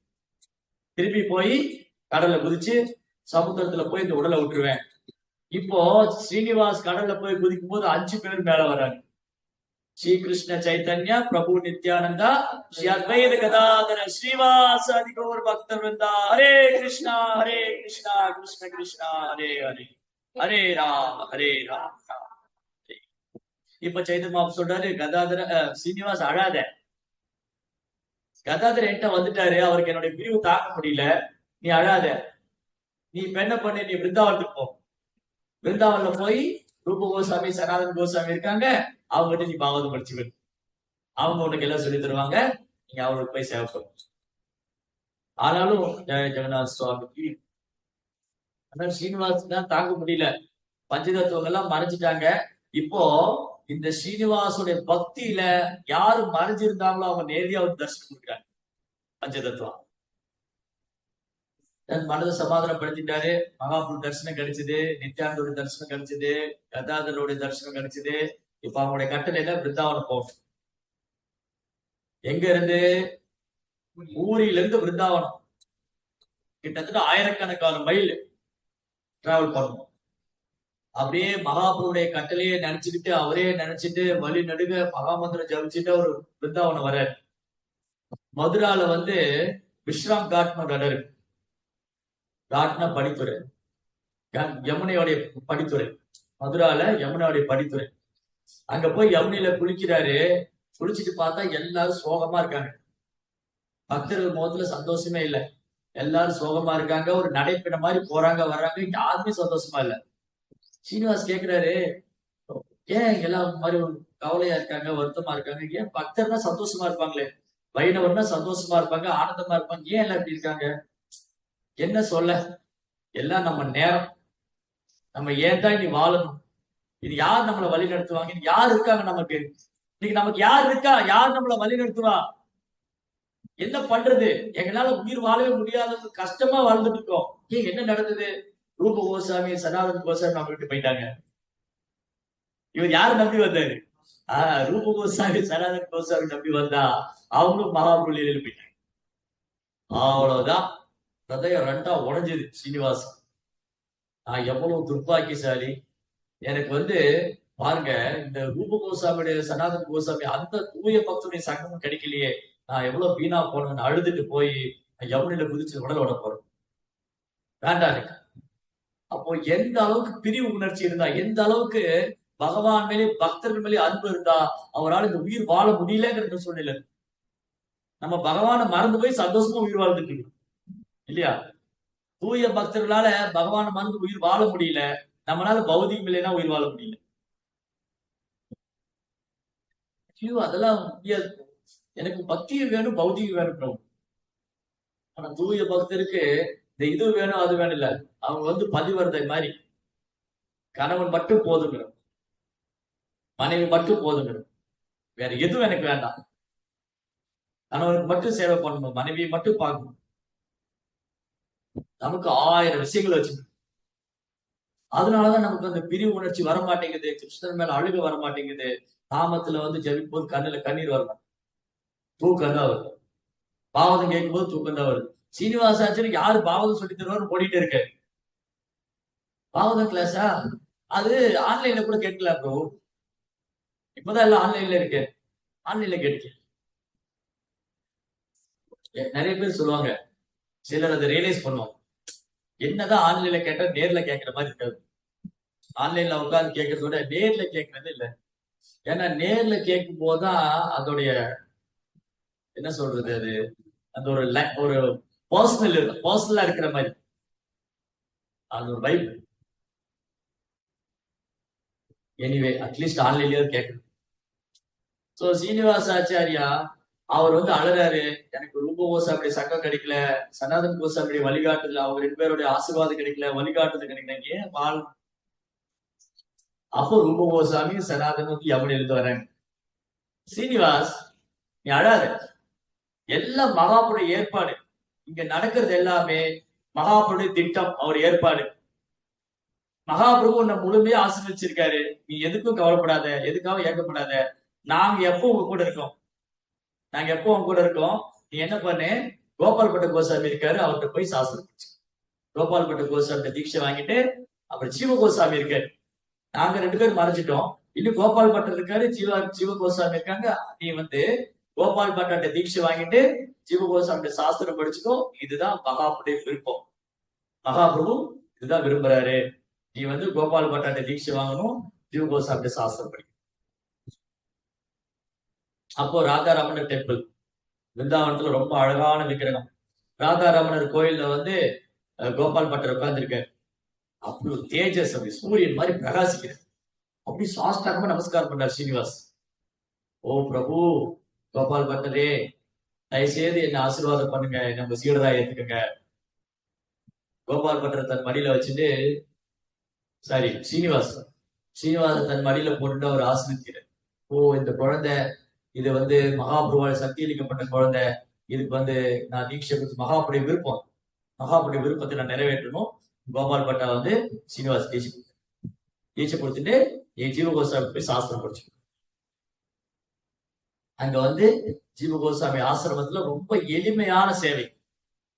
ஆசிரமத்தை கூட்டி பெருக்கிறது, ஜீவ கோசாமிக்கு வந்து எழுதுறதுக்கு இந்த ஓலையெல்லாம் ரெடி பண்ணி தர்றது, அதை எழுதுறதுக்கு உதவி பண்றது, எல்லாம் சின்ன சின்ன சேவைகள் எல்லாம் கொஞ்சம் கொஞ்சமா என்ன சொல்றது, ஒரு அனைத்து விதமான சேவைகள் ரொம்ப உற்சாகமா ஜீவ கோசாமி சேவை பண்ணி அவர்கிட்ட பணிவா நடந்துட்டு அவர்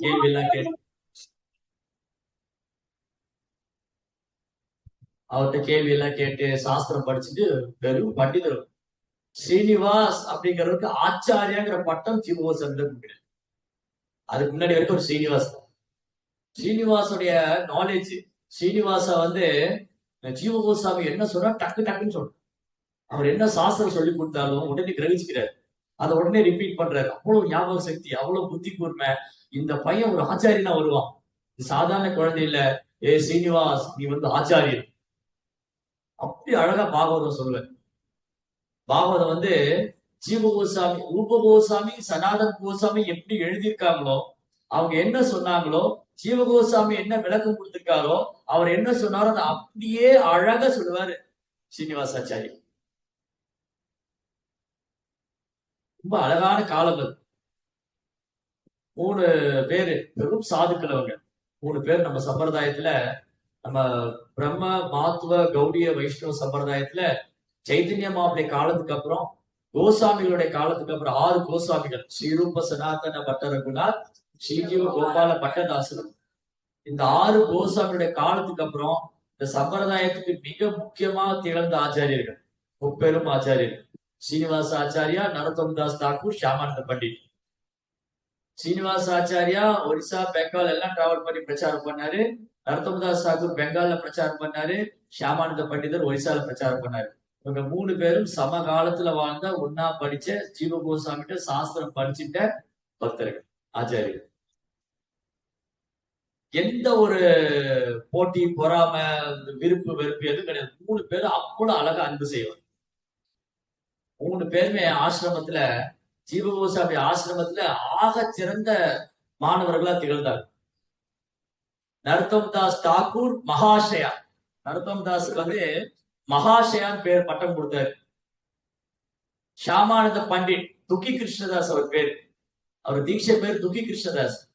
ஜீவ கோசாமிக்கு சேவை பண்ணி குருவுடைய கருணையால அவர் யாரு பார்த்தாங்க, ராதாராணியே பர்சனலா வந்து ஆசீர்வாதம் பண்ணாங்க. ஷியாமானந்தா, ஷியாமாவுக்கு ஆனந்தம் தரக்கூடியவருடைய தாசன். ஸ்ரீமதி ராதாராணியுடைய சேவை, எட்டர்னல் சர்வன்ட் ஷியாமானந்த பிரபு. அங்க போல ராதா ஷியாம் சுந்தர் டெம்பிள், ரொம்ப அழகான விக்கிரகம். ஸ்ரீமதி ராதாராணியுடைய இதயத்திலிருந்து வந்த விக்கிரகம் ராதா ஷியாம் சுந்தர், பிருந்தாவன்ல இருக்கு. ரொம்ப முக்கியமான டெம்பிள் ராதா ஷியாம் சுந்தர். இந்த மாதிரி இந்த பெரும் பக்தர்கள் இவங்களை பத்தில பேசினா கண்ணுல கண்ணீர் வரணும் பாருங்க, ஆனா வரமாட்டேங்குது. அவ்வளவு பௌதிகத்துல வந்து மூழ்கி போயிருக்கு. ஷியாமானந்தர் வந்து அப்படி பக்தி பண்ணி அவருடைய சேவையில ஸ்ரீமதி ராதாராணியே வந்து தரிசனம் கொடுத்தாங்க. அவர் அழகான லீலை. என்ன பண்ணுவாங்க, ஜீவ கோசாமி வந்து அவருக்கு சர்வீஸ் கொடுத்திருந்தார். சேவா பூஜை இடம் இருக்கு. கிருஷ்ணாவுடைய ராசலீலை நடக்கிற இடம் பிருந்தாவன்ல. அந்த அழகான நந்தவனம், அழகழகான மலர்கள் துளசி எல்லாம் இருக்கும். அந்த நந்தவனத்தை கூட்டி போயிருக்கணும். சாஸ்திரம் படிக்க வந்தாரு. ஆனா சாஸ்திரம் படிக்க வந்து என்னென்ன கூட்டி போயிருக்க சொல்றீங்கன்னு கேட்க. இங்க சொல்லி பாருங்க டெம்பிள்ல, நான் பகவத்கீதை 18 நாள் கோர்ஸ் படிக்க வந்து என்ன பெருக்க சொல்றாங்க, கூட்ட சொல்றாங்க. நான் இஸ்கான்ல வந்து ப்ரோக்ராம் அட்டன் பண்றேன், பாத்திரம் சொல்றாங்க. சேவையினால மட்டும்தான் கிருஷ்ணரை உணர முடியும். சேவா சேவா அபிலாஷா கோரே நரோதாமதாசா. சேவைக்காக ஏங்குறார் நரோத்தம் தாஸ் தான். ராதாகிருஷ்ணனுடைய சேவைக்காக. வைஷ்ணவ சேவை, பகவானுடைய விக்கிரக சேவை, தாம சேவை, சேவை செய்து பகவானை உணர்றது. சாஸ்திரம் படிச்சு பகவானை உணர்றது. நம்ம பண்டிதர் பெரும் பண்டிதர் பாண்டித்திய வச்சுல கிருஷ்ணரை உணர முடியாது. நான் வந்து பாகவத்தை பல முறை படிச்சுட்டேன், பகவத்கீதை கரைச்சு குடிச்சிட்டேன், கிருஷ்ணர் உணர்ந்தெல்லாம் உணர முடியாது. இந்த புத்தக பாகவதத்தை நடைமுறையில பயிற்சி பண்ண முடியும். பக்தர் பாகவதத்தை சேவை பண்ணும் போதுதான் கிருஷ்ணர் யாருங்கிறது உணர முடியும். அப்படியா இவங்க 3 பேரும் அப்படி சேவை பண்றாங்க. ஸ்ரீனிவாச ஆச்சாரியா ஆசிரமத்துல அப்படி சேவை பண்றாரு. அதே மாதிரிதான் நரோத்தம் தாஸ் தாக்கூர். சிமிலர்லி இவரு ஷாமானந்த பிரபு, அவருக்கு வந்து துக்கி கிருஷ்ணதாஸ் பேரு. அவங்க அப்பா அம்மாவுக்கு பிறந்த குழந்தையில இறந்து போயிடும். குழந்தை பிறப்பு இறந்து போகும், குழந்தை பிறக்க இறந்து போகும். இப்ப இந்த குழந்தை பிறந்தது, இது மட்டும் இருக்கா போது துக்கின்னு பேர் வச்சுட்டாங்க. இந்த குழந்தைக்கு இந்த குழந்தை என்ன, இந்த குழந்தை பிறந்திருக்கு, இருக்குவா போகுது, இது துக்கம் தான் தரப்போகுது, இதுவும் ஒரு நாள் இறக்க போகுது, துக்கின்னு பேர் வச்சாங்க. ஆனா அந்த குழந்தை இறக்கல. அவரு ஒரு நாள் ஒரு ஆச்சாரியர் பத்தி பேசணும், அப்படியே போகும், கதையா போகும். அவர் ஒரு ஆச்சாரியர் சந்திப்பார், ஹிருதய சைத்தன்யா. அந்த ஹிருதய சைத்தன்யா இருக்கிற அவரு பெரும் ஆச்சாரியர். அவரு அந்த ஹிருதய சைத்தன்யா இருக்காரு. அவர் யாருன்னா கதாதருடைய சீடர். அப்புறம் இன்னொரு ஆச்சாரியர் கௌரிதாஸ் பண்டிட். கௌரிதாஸ் பண்டிதர் வந்து மகாபிரபு ரொம்ப பிரியமான பக்தர். அம்பிகா கல்யாங்கிற ஊர்ல இருந்தார். அம்பிகா கல்யாணம். அங்க வந்து ஒரு நாள் சைத்தன்ய மகாபிரபு கௌரிதாஸ் பார்க்க போனாரு. ஒரு சன்னியாசத்துக்கு போறேன்னு இவர் அழறாரு. நான் உங்களை விட மாட்டேன், நீங்க என்ன விட்டு போகக்கூடாது. நீங்க சன்னியாசத்துக்கு போயிட்டு எப்படி நான் உங்களை சேவை பண்றது? அவ மகாபிரபு என்ன பண்ணாரு, என்ன மாதிரி ஒரு விக்கிரகம் பண்ணி அந்த விக்கிரகம் கூட இருக்குன்னாரு. அதை ஒத்துக்க மாட்டேங்குது. என்னதான் விக்கிரகம் தானே, நீங்க பக்கத்துல இருக்கிற மாதிரி வருமா? இல்ல கோவிதாஸ், எனக்கு விக்கிரகத்துக்கு வித்தியாசம் இல்லைன்னாரு. அவர் ஒத்துக்க மாட்டேங்கிறாரு. சரி, அப்ப சொன்னாரு, ஓகே, நீ 2 விக்கிரகம் கொண்டு வா, நாங்க 2 பேர் இருப்போம், எங்களுக்கு 4 பேருக்கு பரிமாறு, 2 பேரும் சாப்பிடுவோம், 2 பேரும் அவங்க கூட இருப்போம். சரி, ஓகேன்ட்டு. அப்ப என்ன பண்ண, ஒரு விருந்து ரெடி பண்ணாரு. 2 விக்கிரகம் கொண்டு வந்தாங்க, தயார் பண்ணாங்க, ரெடி பண்ணாங்க. விக்கிரகம் பக்கத்துல உட்கார்ந்து இருக்காங்க. மகாபிரபு, நித்யானந்தர், அவர் விக்கிரகம். 4 பேர் சாப்பிடுறாங்க. அவருக்கு முன்னாடி 4 பேர் சாப்பிடுறாங்க. இவருக்கே குழப்பம் ஆயிடுச்சு, யார் விக்கிரமோ யாரு பகவான். பிரதிமா மூர்த்தி நகி துமி சாட்சாத் கிருஷ்ணா, நீங்க ஒரு கல்லோ மண்ணோ சிலையோ இல்ல, நீங்க முழுமுதற் கடவுள். இவருக்கு குழப்பம் ஆயிடுச்சு. அவரை சாப்பிட்டுட்டு 2 பேரும் எந்திரிச்சு போறாங்க. நீங்க போகாதீங்க, நீங்க இருங்க, அவங்க போட்டோம். அவங்க எந்திரிச்சு போகும்போது அங்க போய் ஓடினாரு. இல்ல நீங்க போகாதீங்க, அவங்க இப்ப யாரு போக சொல்றது, யாரு இருக்க சொல்றது? மகாபுரு காமிச்சு கொடுத்தா, நானும் இந்த விக்கிரகம் வேற இல்லை. அப்ப 2 பேர் நெருங்க, 2 பேர் போங்க. அப்படி இந்த 2 விக்கிரகம் இப்போ இருக்காங்க அம்பிகர்கள் தான். கௌரிதாஸோட விக்கிரகம். அந்த விக்கிரகத்துக்கு சேவை பண்றதுக்காக சைத்தன்யர்னு ஒருத்தர் கூட்டிட்டு வந்தார், சைத்தன்யதாஸ். இந்த சைத்தன்யதாஸ் வேற, நம்ம பேசின சைத்தன்யதாஸ் வேற. எல்லாத்தையும் போட்டு கன்ஃபியூஸ் பண்ணிக்காதீங்க. இந்த சைத்தன்யதாசர் வந்து கதாதருடைய சீடர். அப்ப கதாதர்கிட்ட சொன்னாரு கௌரிதாஸ் வந்து, எனக்கு உங்க சீடர் அனுப்புங்க, எனக்கு இந்த கௌரணியத்தை விக்கிரகத்துக்கு சேவை பண்ணணும். சேவை பண்ணிட்டு இருக்கும்போது ஒரு நாள் கௌரிதாசர் என்ன பண்ணாரு, எங்க வெளியூர் போனாரு. அவர் வர லேட் ஆயிடுச்சு. கௌரி பூர்ணிமா பெஸ்டிவல் வரப்போகுது, சைத்தன்யா அப்படி அவதார தினம். அதை கொண்டாடுறதுக்கு பெரும் ஏற்பாடு செய்யணும். அவர் கௌரிதாஸ் கேட்காம ஒரு ஏற்பாடு பண்ணிட்டாரு சைத்தன்யதாஸ். ஏன்னா குரு வரல, அவர் எப்போ வருவார் தெரியாது. 2 நாள் தான் ஃபங்க்ஷனுக்கு. இப்போ நம்ம கோயில்ல இருக்கோம், எங்கேயோ வெளியில போயிட்டோம், ஃபங்க்ஷனுக்கு வர 2 நாள் தான் இருக்கு. அப்ப என்ன கேட்காம நீங்க ஏற்பாடு பண்ணிட்டீங்க, நான் என்ன செய்வேன், சரி பரவாயில்ல பண்ணுங்க சொல்லுவேன். யார் கேட்டு பண்ணீங்க இல்லையா? பரவாயில்ல, எவ்வளவு அழகா பண்ணிட்டாங்க. நான் இல்லைனாலும் 2 நாள்ல எல்லா ப்ரோக்ராம் ஏற்பாடு பண்ணிட்டாரு. ஆனா கௌரிதாஸ் பரிச்சை பண்ணாரு சைத்தன்யாவை. என்ன பண்ணாரு, திரும்ப வந்தா பெரும் திருவிழாவே ஏற்பாடு பண்ணிட்டாரு கௌரி பூர்ணிமா பெஸ்டிவலுக்கு. கௌரிதாஸ் கேட்க, யாரை கேட்டு பண்ணேன்னு கேட்டேன். குரு மகாராஜ், நீங்க ஊர்ல இல்ல, அதான் ஏற்பாடு பண்ணேன். ஓ, நீ உன் இஷ்டப்படி அப்ப என்னன்னாலும் செய்வியா? அதெல்லாம் நீங்க இருக்க தகுதியில நீ போயிடுங்க, நீ உனக்கு இங்க இருக்க தகுதியில நீ போயிடுட்டு. அவர் வந்து ஒரு வார்த்தை எதிர்த்து பேசணும். குரு வந்து என்ன வந்து போக சொல்லிட்டாரு, சண்டை போடல, ஆர்கியூ பண்ணல, தன்னுடைய செயலை நியாயப்படுத்தல, போயிட்டாரு. போய் கங்கை கரையில உட்காந்து அழுதுட்டே இருக்காரு. குரு வந்து என்ன வந்து அவருடைய சங்கம் கிடைக்காம என்ன அனுப்பிச்சு விட்டாரு, என்ன பண்றது? அப்ப என்ன பண்ணாங்க, இவர் கௌர பூர்ணிமா கொண்டாடுறதுக்கு ஏற்பாடு பண்ணாரு இல்லையா, அவங்க வந்து எல்லாம் கொண்டு வராங்க, பால், தயிர், தேன் எல்லாம் எடுத்துட்டு வராங்க. இந்த கௌரிதாஸ் என்ன சொன்னாரு, யார் சொன்னா இதெல்லாம் கொண்டு வர சொல்லி? உங்க சீடர் தான் சொன்னாங்க, அப்ப அவர்கிட்ட கொண்டு போய் கொடுங்க.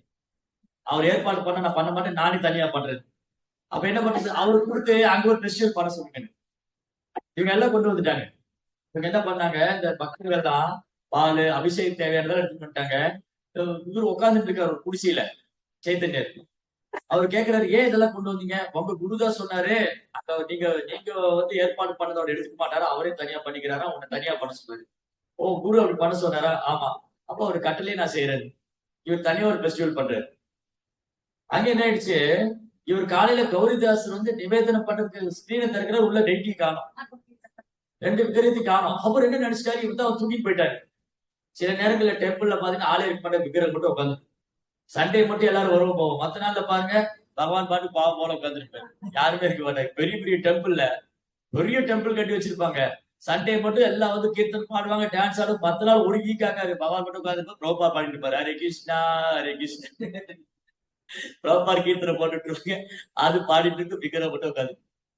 அப்ப அப்ப என்ன ஆயிடுச்சு, கௌரிதாஸ் என்ன நினைச்சிட்டாரு, இந்த இவர்தான் தூக்கிட்டு போயிட்டாரு, சைத்தன்யா.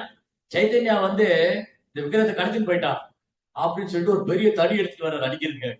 சைத்தன்யா அவனுக்கு என்ன பண்றப்பாரு, யாரும் இல்லாத சமயத்துல கோயில்ல போது விக்கிரத்தை தூக்கிட்டு போயிட்டாரு. இவர் வராரு இந்த கங்கை கரையில, அங்க ஒரு ஃபெஸ்டிவல் நடக்குது. அதுல சைத்தன்யா கீர்த்தனை பாடிட்டு இருக்கு. சைத்தன்யா கீர்த்தனை பாடிட்டு இருக்கும் போது அதுக்கு நடுவுல கௌரவத்தை டான்ஸ் ஆடிட்டு இருக்காங்க. கௌரவத்தை 2 விக்கிரகம் இருக்காங்கல்ல, அவங்க டான்ஸ் ஆடிட்டு இருக்காங்க.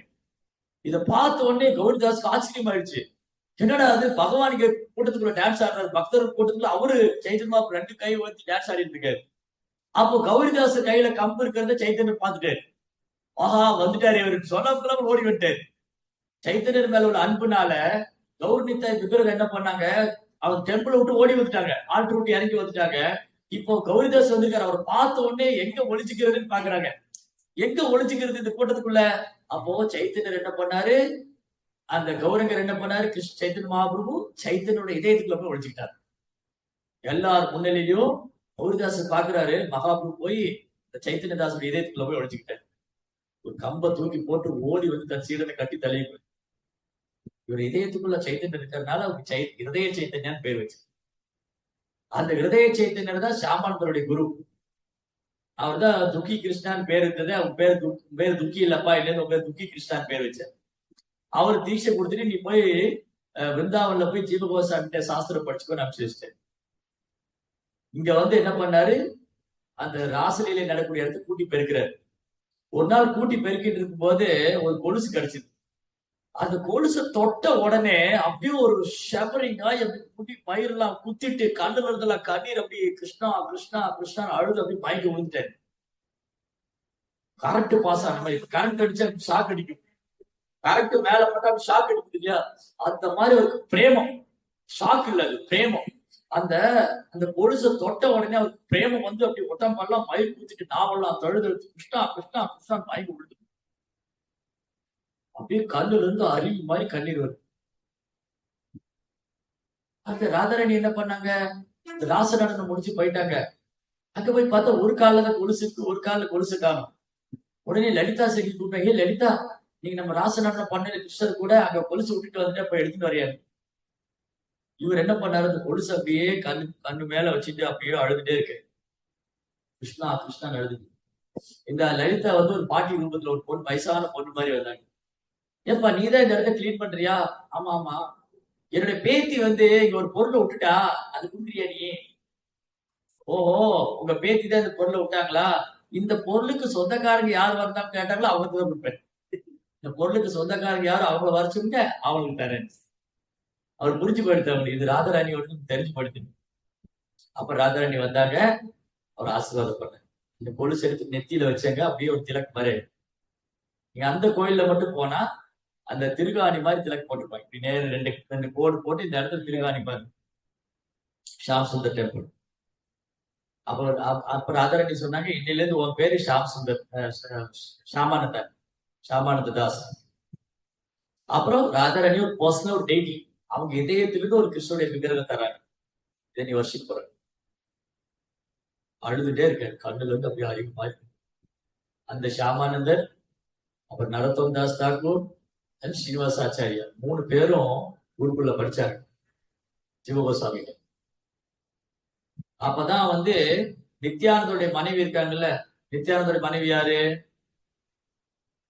ஸ்ரீஜானவ பாத பத்மா கொரியா ஸ்மரா தின கிருஷ்ண தாசா கோஹே நாம சங்கீத. ஜானவ மாதா, ஜானவ மாதா வந்து நித்யானந்தோடைய நித்தியமான மனைவி. அவங்க சைத்தன்ய மகாபுரு நித்யானந்த குருல மறைஞ்சதுக்கு அப்புறம் அவங்க பிரச்சாரம் பண்ணிட்டு இருக்காங்க பெங்கால். அவங்க ஆச்சாரியர் இருந்தார் நித்யானந்த மனைவி. அப்ப அவங்க ஜீவகோசாமிக்கு ஒரு செய்தி அனுப்புறாங்க, இந்த மாதிரி பிரச்சாரம் பண்றதுக்கு நிறைய புத்தகம்லாம் வேணும். ரூப கோசாமியுடைய புத்தகங்கள், சனாதன் கோசாமி எழுதிய விளக்கங்கள் புத்தகங்கள், உங்களுடைய புத்தகங்கள் எல்லாம் அனுப்பிச்சு வைங்க. எங்க கோசாமிகள் என்னென்ன புத்தகம் எழுதியிருக்கீங்களோ அதெல்லாம் அனுப்பிச்சு வைங்க, நாங்க பிரச்சாரம் பண்ணணும். அப்ப முதல் புத்தக விநியோகம் இவங்க தான் பண்ணாங்க. இந்த 3 பேரும் வந்து புத்தக விநியோகம் செய்யறாங்க. என்ன பண்ணாரு ஜீவ கோசாமி வந்து 3 பேரும் ஆசீர்வாதம் பண்ண 3 பேரும் ஆசீர்வாதம் பண்ணி, நீங்க நல்லா படிச்சுட்டீங்க, நீங்க படிச்சது போதும். ஜானவ மாதா வந்து புத்தகம் கேட்டிருக்காங்க, நீங்க இதெல்லாம் எடுத்துட்டு போங்க. அந்த புத்தகங்கள்லாம் சாதாரண புத்தகங்கள் இல்ல. அந்த புத்தகத்தை தொட்டாலே ஒரு கிருஷ்ண பக்தி வரும். அதை டச் பண்ணா போதும், டச் ஸ்டோன் மாதிரி அந்த புத்தகங்கள். அந்த கிரந்தங்கள், கிரந்தம் சொல்லலாம் புத்தகங்கள், கிரந்தராஜ், பாகவதத்துக்கு விளக்கம், பகவத்கீதைக்கு விளக்கம், சைத்தன்ய சரித்தம், எல்லாம் அவ்வளவு ரூபகோசம் இல்ல எழுத்து. ரூபகோசம் அப்படி ஒரு எழுத்தும் அப்படி முத்துக்களை கோத்த மாதிரி இருக்கு. நான் எழுதி பார்த்திருக்கீங்களா? என் எழுத்து பாத்தீங்கன்னா பிச்சைக்காரவாதி எடுத்த மாதிரி இருக்கு.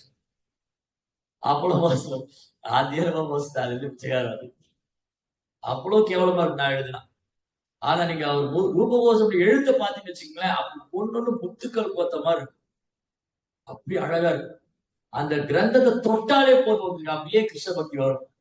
அதனால நாங்க என்ன பண்ணுவோம், புத்தக விநியோகம் பண்ணும்போது ப்ரோபார் புக் இருக்கு இல்லையா, அதை எதுக்காக கையில கொடுத்துருவோம். ஏன்னா அது சாதாரண விஷயம் இல்ல. அந்த புத்தகம் ப்ரோபார் வேற இல்ல, பகவத்கீதையும் கிருஷ்ணரும் வேற இல்ல, பாகவதும் கிருஷ்ணரும் வேற இல்ல.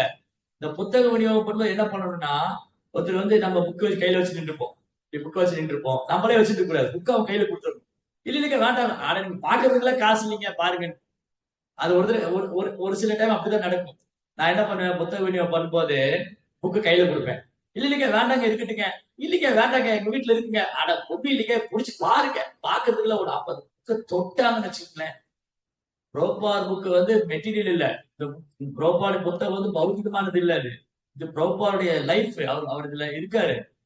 சோ இதை டச் பண்ணா ப்ரோபாடி அசோசியேஷன் அவங்களுக்கு கிடைக்கும். யார் வந்து ப்ரோபார் புக்கை தொடுறாங்களோ அவங்க ப்ரோபாடி சங்கம் கிடைக்குது. தொட்டாலே சங்கம்னா அதுல ஒரு பக்கம் படிக்கிறது பத்தி என்ன சொல்றது, அவன் என்னைக்காதான் ஒன்னா டிவோட்டி ஆயிடும். அவ்வளவு அழகான விஷயங்கள் இருக்காது, அவ்வளவு அற்புதமானது. ப்ரோபார் புக்கு கையில வாங்கி நான் சொல்லி நீங்க பாருங்க, படங்கள்லாம் கொடுத்துட்டு பாருங்க, பார்ப்பாங்க. அப்புறம் கடைசியில் சின்ன புக்கா வாங்கி சிலப்போ வாங்காம போவாங்க. அட்லீஸ்ட் அவங்க டச் பண்ணியிருக்காங்களே அதே பெரிய பாக்கியம். வாங்குறாங்களோ வாங்கலையோ இந்த புத்தகத்தை தொடர்றதே பாக்கியம். அந்த மாதிரி அந்த புத்தகங்கள்லாம் கிரந்தங்கள்லாம் அழகா பட்டு வஸ்திரத்தை சுத்தி அது ஒரு பெரிய வண்டியில போட்டு எடுத்துட்டு போறாங்க. இப்படிதான் போயிட்டே இருக்கும். டைம் ஆயிடுச்சு. ஓகே, நம்ம மதியம் வந்து கண்டினியூ பண்ணோம். அந்த புக்கை எடுத்துட்டு போனாங்களா, போய் பிரச்சாரம் பண்ணாங்களா, சீனிவாசாச்சாரி என்ன ஆனாரு, அவர் எப்படி பிரச்சாரம் பண்ணாரு, இந்த புக்கெல்லாம் ஜானவரோட கைக்கு போய் சேர்ந்துச்சா அப்படிங்கிறத 2ஆம் பாகத்தில் தெரிந்து கொள்ள ஆவலாக இருக்கு. Part 2, part 1, part 2. நிறைய பேரு என்ன பண்ணுவாங்க, பார்ட் 1 படம் எடுத்துட்டு பார்ட் 2 படம் எப்போ வரும், அது ரொம்ப மோசமா இருக்கும், அது பார்க்கவே முடியாது. பார்ட் 1 பார்க்க செய்யாது, அதுல பார்ட் 2 வேற விடுவாங்க வெக்கமே இல்லாம. பட் நம்ம வந்து ஆச்சாரியரை பத்தி பேசுறதுல வெக்கப்படவே கூடாது, ஆனந்தப்படும். பார்ட் 1 முடியாது, எவரண்டிக்கா போயிட்டே இருக்கும். உங்களுடைய நன்மை கருதி நான் இத்துடன் நிறுத்திக் கொள்கிறேன். இதனுடைய தொடர்ச்சி இன்று மதியம் ஞாயிறு விருந்து நிகழ்ச்சியில் செவிக்கு விருந்தாக அமையும். ஹரே கிருஷ்ணா. ஜெய் ஸ்ரீ பிரபுபாத் கி. ஏதாவது கேள்விகள் சந்தேகம் இருந்தா